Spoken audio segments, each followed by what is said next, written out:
boa noite a todos novamente.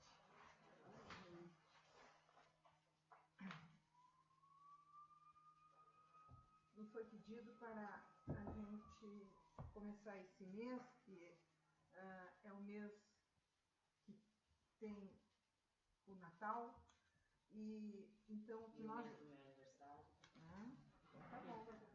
Entramos nesse mês em que a gente comemora o nascimento de Jesus, e que é segundo a tradição neste mês, né? Apesar de que esse nascimento de Jesus está tendo um apelo muito comercial nesses últimos anos, cada vez com mais intensidade, mas nós devemos procurar nos ater no que o nascimento de Jesus, qual é a mensagem que o nascimento de Jesus nos traz. E essa mensagem que o nascimento de Jesus nos traz é a humildade. Porque ele, sendo um espírito de altíssima pureza, ele poderia ter nascido em lugares mais requintados. E ele, esse espírito tão puro, filho de Deus, escolheu uma estrebaria e uma manjedoura para ser o primeiro domicílio da sua vida. Quer dizer, o que isso representa para todos nós de ensinamento de Jesus? A humildade. Porque essa pobreza de lugar, essa singeleza do lugar onde ele nasceu, um espírito da grandiosidade dele, mostra para nós que a humildade é um dos caminhos mais certos para nós chegarmos ao Pai. Que é preciso que nós tenhamos humildade dentro do nosso coração para que possamos nos comunicar com Deus. Porque não é com arrogância, com orgulho, com vaidade, com presunção que nós estaremos em condições de nos comunicar com Deus. A maioria das pessoas na vida de hoje aprende que para conseguir os seus objetivos é preciso ser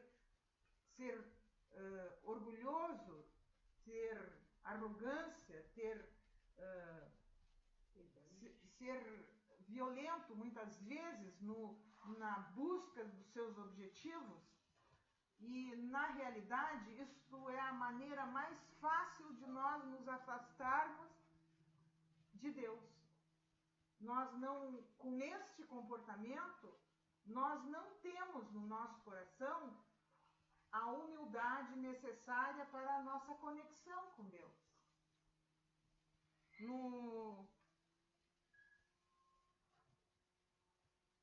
Depois de todos esses anos em que essa mensagem foi falada, e todos os anos a gente ouve que Jesus nasceu para a humanidade ser mais amorosa, para as pessoas se entenderem melhor. Todos os anos nós ouvimos essas mensagens de fraternidade, de amor, de querermos uns aos outros. E, na realidade, nós, em todos esses anos, faz mais de 2000 anos que Jesus nasceu, e faz todo esse tempo que nós ouvimos a repetição dessas mensagens, e nós ainda somos pessoas que nos comportamos no cotidiano com alguma dessas características de arrogância, de orgulho, e nos comportamos como se, tendo este comportamento, é que nós estamos melhor na vida. Mas a nossa vida não é só aqui. Nós, quando estamos aqui, nós estamos nos preparando para o que vem depois. E se Deus colocou Jesus como seu filho mais amado para nos dar um modelo, nós deveríamos procurar, depois de tantos anos ouvindo esta mensagem, usar este modelo para melhorar o nosso modo de ser. Ah, mas é muito difícil. Porque quem é que vai conseguir ser um pouquinho parecida com o que Jesus foi? Como é difícil a gente, no dia a dia, tentar usar o modelo de Jesus como exemplo para nossas atitudes. Como é difícil. Porque eu, inclusive, já disse muitas vezes, bom, eu não sou Jesus Cristo para aguentar isso. Porque é muito fácil. Ele aguentava. Daí nós, que somos cheios de imperfeições, nos achamos no direito de dizer que ele podia aguentar tudo. Como de fato aguentou, ele carregou nas costas toda a desgraça da humanidade. Tirou de todos nós uma parte da nossa culpa.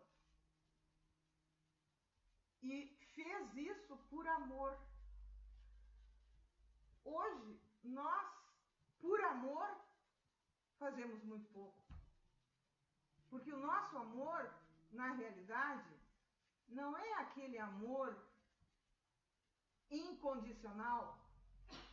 O nosso amor, todos que amam, sentem que amam incondicionalmente, mas não amam.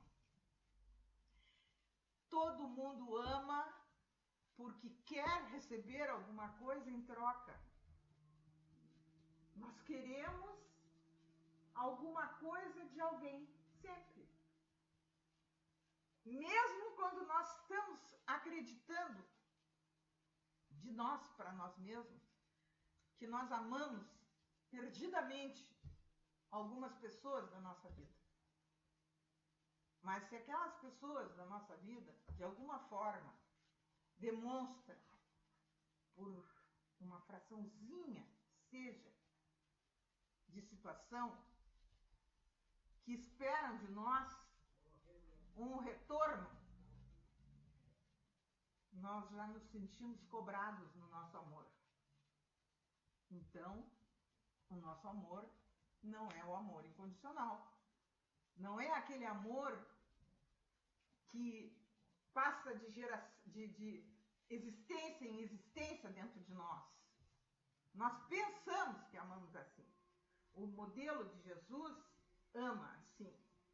Então, para nós, nessa existência, seria uma maneira de a gente fazer a nossa caminhada depois dessa um pouquinho melhor, se a gente procurasse cotidianamente se ligar em alguma das características amorosas da vida de Jesus. Não vamos conseguir ser como Jesus. É evidente que nesse plano que nós estamos, a nossa imperfeição ainda é tão grande. Qualquer coisinha que nos façam logo ali na esquina, a gente já se esquece de que teve aqui, que já fez prece, que pediu para Deus nos iluminar, nos proteger e tal e coisa. Ali na esquina, a gente já se esqueceu que teve aqui. Porque alguém passou por nós e bateu com a sombrinha na nossa cabeça e a gente já... você está parado, não vê onde anda e tal e coisa? Não é assim que acontece no dia a dia, né? A maioria das vezes é assim. E eu me incluo nisso também. Porque eu sou de natureza de pavio curto. Então, a minha dificuldade ainda é muito grande. Porque eu tenho que me segurar. Graças a Deus que eu estou mais velha. Porque quando eu era mais moça, era muito pior. Está aqui a minha irmã, que me conhece muito bem e sabe o quanto sempre foi muito difícil. Então, procurar usar Jesus como nosso modelo é muito lindo, mas devido à nossa limitação, nós temos que procurar usá-lo como um modelo que deveríamos seguir de acordo com a nossa limitação. Porque mais do que isso nós não vamos conseguir. E Deus, que é um Pai muito amoroso e justo, entende os nossos esforços. Isto que é melhor. Porque nós, graças à doutrina espírita, nós sabemos que em todas as nossas vivências, nós, graças à doutrina espírita, aprendemos que em todas as nossas encarnações nós evoluímos sempre. E um dia vamos chegar a ser espíritos puros. Não na altura de Jesus, mas já na altura de anjos. O que é uma maravilha, a gente saber que para trás a gente não vai, que nós já fomos bem ruinzinhos, já estamos bem melhorzinhos, mas ainda precisamos avançar muito para conseguir ser ao menos uma sombra do dedinho de Jesus. Então, mas Deus, na sua misericórdia infinita, entende os nossos esforços. E é graças a esse entendimento que nós temos sempre o apoio dos espíritos iluminados, que são os nossos anjos da guarda, os nossos anjos que nos intuem, que nos ajudam na nossa caminhada. Então, nesse livro aqui, Um Consolador, tem um texto aqui, uma parte daqui que eu vou ler para vocês. Um pouquinho, cadê?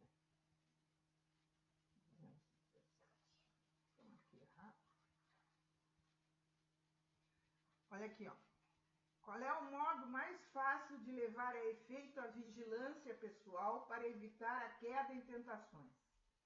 A maneira mais simples é a de cada um estabelecer um tribunal de autocrítica em consciência própria, procedendo para com outrem na mesma conduta de retidão que deseja da ação alheia para consigo próprio. Esse esforço que nós já fizemos, isto é anotado por Deus. Não num caderninho, lógico, mas Deus percebe os nossos esforços. Porque é muito comum, muitas pessoas chegam no ano novo, que já vai estar chegando aqui pertinho, e começam a fazer as suas listinhas de propósitos para o ano que vai começar. E daí põe na listinha coisas que quer fazer. E tem gente que bota nos propósitos melhorar alguns defeitos. Eu já fiz isso uma vez. Daí a lista era tão grande que eu desisti de continuar fazendo a lista, porque eu não ia conseguir nunca chegar ao fim da lista. Então já no primeiro defeito já era uma mão de obra danada, e daí era muito complicado, e eu passava o ano inteiro tentando e não conseguia melhorar muito. Então, daí eu pensei, quem sabe eu começo pelos mais fáceis. Mas daí o que mais me atrapalhava era o mais difícil. Então eu fico nessa batalha naval o ano inteiro. Mas a gente tenta, né? Bom, e voltando ao assunto de como Jesus se comportou, não quer dizer que com isso a gente tenha que, de repente, vender a casa da gente e começar a morar em barraco, coisa parecida. Também não vamos exagerar, né? Nós todos temos que guardar as devidas proporções na vivência que Jesus teve. Mas, porque não é o exterior da nossa vida que conta.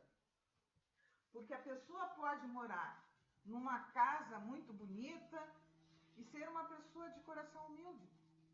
Pode ser uma pessoa que mora num barraco e ser orgulhoso, mais orgulhoso, porque aquele defeito do orgulho está dentro dele.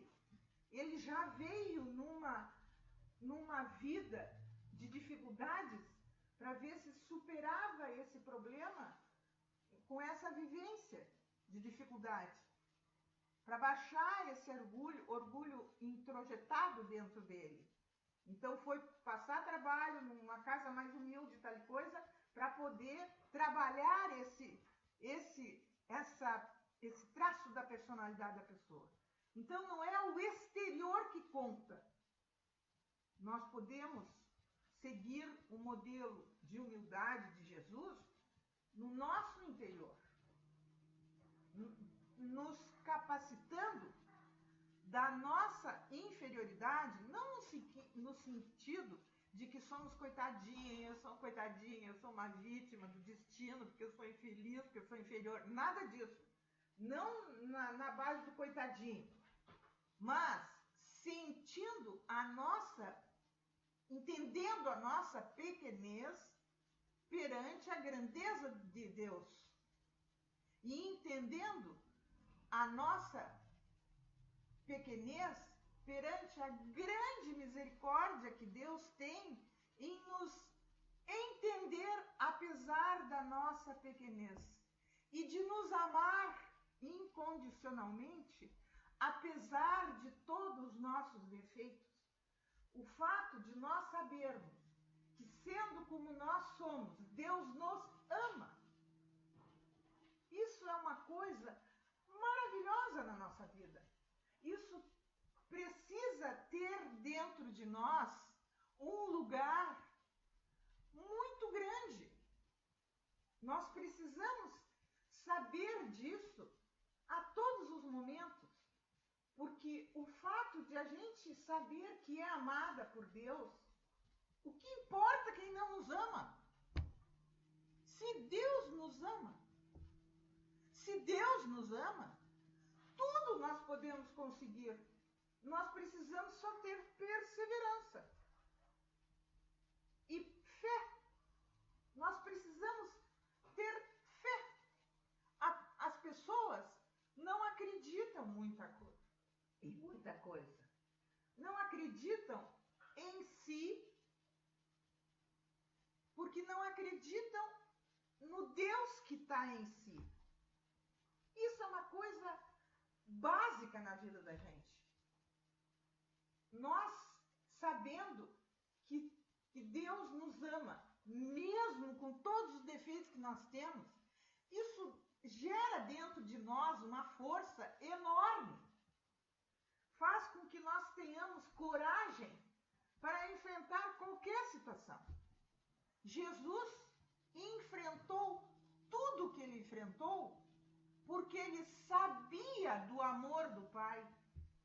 E olha que Jesus enfrentou um horror. E tudo ele enfrentou porque ele tinha dentro dele esse amor. Então, se a gente analisar o que Jesus enfrentou, porque sabia desse amor dentro, vivenciou esse amor dentro dele, esse amor de Deus deu a ele a força que ele precisava para enfrentar tudo que ele enfrentou. E nós temos consciência de que somos filhos de Deus e somos uma chispa, temos dentro de nós uma chispa dele, que nos fortalece, que nos engrandece o interior, que nos dá energia para seguirmos. Nós não temos o direito de nos sentir diminuídos. Nós temos o dever de ser humildes, mas não de nos sentir diminuídos. Não sei se vocês captam a diferença, mas tem uma diferença enorme entre uma coisa e outra. Então, também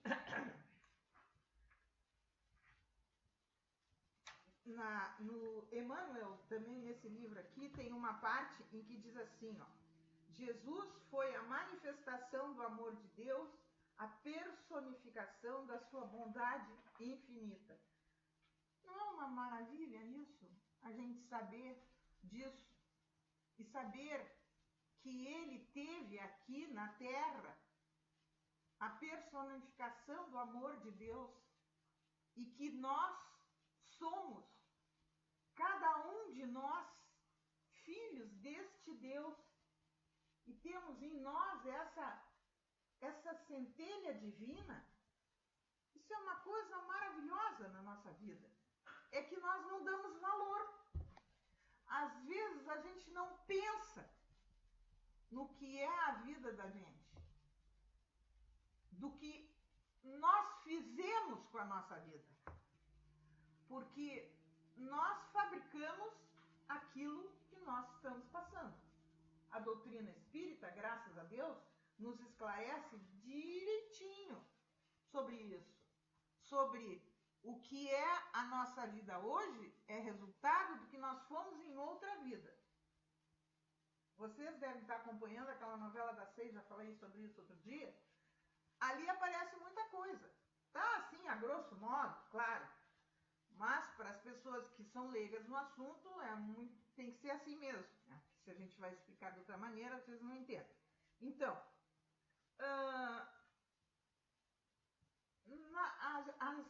se nós sabemos disso, se nós temos o modelo de Jesus para nos inspirar, guardadas as nossas devidas limitações, se nós sabemos que somos filhos de Deus e que Ele, na sua bondade infinita, na sua misericórdia, nos ama apesar de tudo, não é?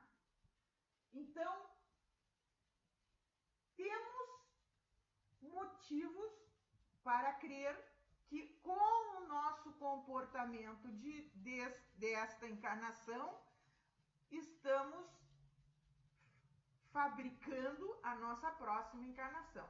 Agora cada um para e pensa no que tem sido a sua vida nessa encarnação.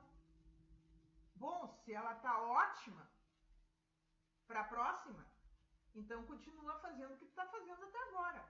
Agora, se a nossa vida nessa encarnação podia ser um tiquinho melhor, e nós sabemos, nós temos o manual de como é que nós devemos ser para melhorar nossa vida na próxima encarnação. Então, temos o modelo, temos em nós a chispa divina, temos o manual, então só nos resta ir mãos à obra. Fazer aquilo que devemos fazer, encher o nosso coração de amor, encher o nosso coração de humildade, mas não aquela humildade da boca para fora, ou aquela humildade fingida. Sim, a pessoa é humilde, toda humilde. Aí chega ali na esquina, tropeça e já a humildade vai para o espaço e já se esquece de que precisa trabalhar o seu interior, porque não é uma coisa fácil. Quando nós não temos uma tendência à humildade, ser humilde é uma batalha naval. Convenhamos, não é fácil. Mas a gente não consegue fazer assim, não existe varinha de condão. E a nossa vida é, se nós queremos fazer que a próxima seja mais agradável, nós temos que batalhar hoje. É como a gente quando está no colégio. Não gosta de matemática, fazer o quê, né, Esther? Se eu tivesse sido tua aluna, garanto que eu ia ser melhor em matemática. Mas eu sempre fui péssima. Então, mas tinha que estudar o teorema de Pitágoras, de Euclides, de tal e coisa. Então tinha que passar por aquilo, fazer o quê? Não tinha escapatória. Nós estamos no colégio. A nossa existência é um colégio. Mesmo a gente não querendo admitir, nós todos os dias estamos aprendendo alguma coisa. Nós não precisamos fazer a prova agora. Mas no que a gente encerrar a nossa estada aqui, a prova vai estar lá em cima, esperando por nós. E daí não tem escapatória, porque daí nós já chegamos lá. Não tem aquela, bom, semana que vem eu vou melhorar um pouquinho. Não, já acabou. Então, enquanto nós temos tempo, vamos fazendo agora o que der. Há uma passagem no livro de Memórias de um Suicida, da Ivone Pereira, em que comenta assim, ó. Só um pouquinho.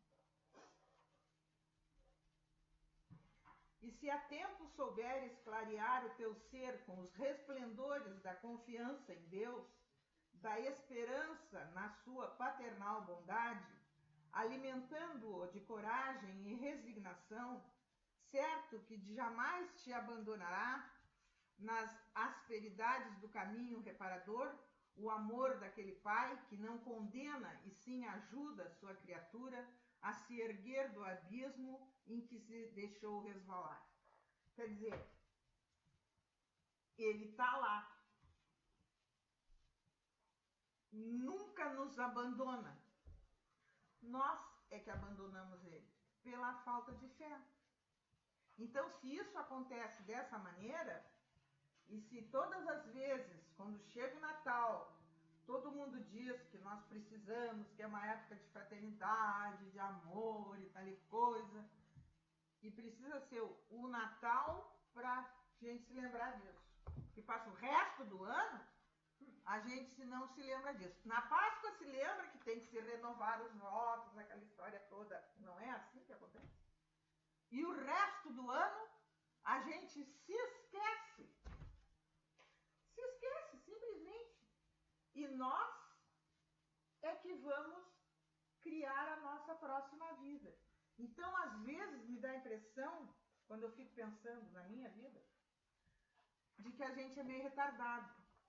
Porque se está tudo aí, explicando para nós como é, como vai ser, como já foi, o que nós precisamos fazer, o manualzinho, o modelinho, e nós não fizemos, não dá a impressão de que é um retardo? Que alguma coisa não está funcionando bem na nossa cabeça, com todos os motivos que temos para que ela funcione? Então, é só uma questão de a gente fazer um exame de consciência. E pequenas coisinhas do dia a dia vão começar a mudar. Às vezes a gente não se dá conta, mas se a gente tem uma intenção forte, a gente começa a mudar, devagarinho. Muda uma coisinha aqui, uma coisinha ali, comenta com alguém uma coisinha, aquela coisinha vai ficar na cabeça da pessoa. Daí, daqui um pouco, vocês começam a notar que algumas atitudes de vocês estão diferentes, para melhor. E isso é o máximo. É o máximo quando a gente constata isso. Eu levei anos tentando consertar um dos meus milhões de defeitos. Até que uma vez eu me dei conta que eu não fazia mais aquilo. Eu fiquei num estado de graça, de felicidade. Porque eu tinha conseguido melhorar uma coisinha de nada aqui no cômputo geral, nem aparecia. Mas eu fiquei feliz porque eu já vi que não fazia mais isso. Então, é um baita sacrifício, passei anos tentando melhorar uma coisa que é uma coisinha de nada. Mas quando eu me lembro que Deus deve ter visto o meu esforço, isso me deixou tão feliz, gente.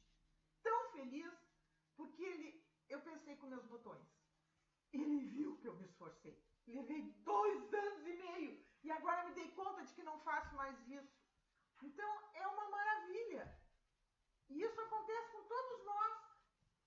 Então, é só a gente começar a fazer. Vamos começar a fazer agora, que estamos na época boa para isso, que vai nos ajudar bastante. E aqui, ó, tem uma outra passagem desse livrinho aqui, que fala sobre... Onde é que está aqui? Antes de chegar ali, eu queria comentar com vocês assim. Jesus, conforme Mateus disse aos apóstolos: e eis que eu estou convosco todos os dias, até a consumação dos séculos. Vejam bem, se Jesus disse isso para os seus apóstolos, isso não é considerado só para os apóstolos, é para toda a humanidade. Ele sempre está conosco, sempre. E a gente não pode se sentir desgarrado, abandonado. Aí é uma questão de fé de cada um. Se a gente se capacitar de que isso é verdade e que eles estão conosco, se nós nos sentimos infelizes ou inseguros, é porque nós não temos fé. Não é porque eles não estão conosco. Nós é que não temos a crença necessária. Mas a crença tem que vir de dentro de nós. Não se enfia a fé de cabeça para baixo. Não se põe fé com colherada na boca de ninguém. A fé, ela existe dentro de nós só de a gente ver aí na rua a obra de Deus.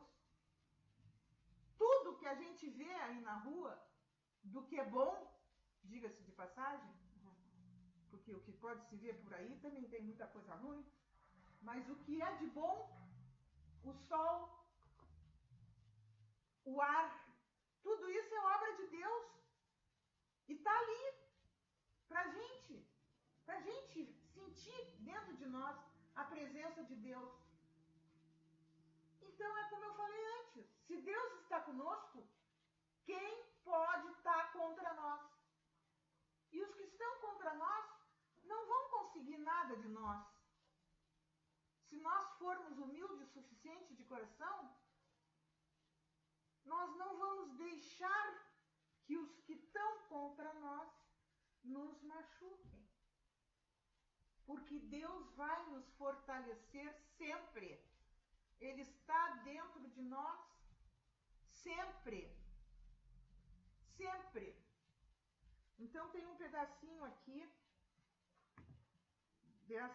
desse mediunidade com Jesus que diz uma coisa muito interessante. Desta forma, o Senhor Jesus não nos desampara. Sua promessa não exige um recurso externo de modo a realizar-se no nosso íntimo. Exige, sim, nosso aprimoramento, transformando nossas antenas rudimentares em instrumentos preciosos para o encontro com Ele. A partir daí, viveremos sob sua guarda, na proporção que nos propusermos a segui-lo em atitudes, transformando-nos também na realidade da promessa a outros, ainda retardatários na caminhada. O nosso exemplo, muitas vezes, ajuda aqueles outros que estão nos vendo e que podem usar o nosso comportamento como um exemplo, muitas vezes. Tenhamos a certeza, a promessa se cumpre.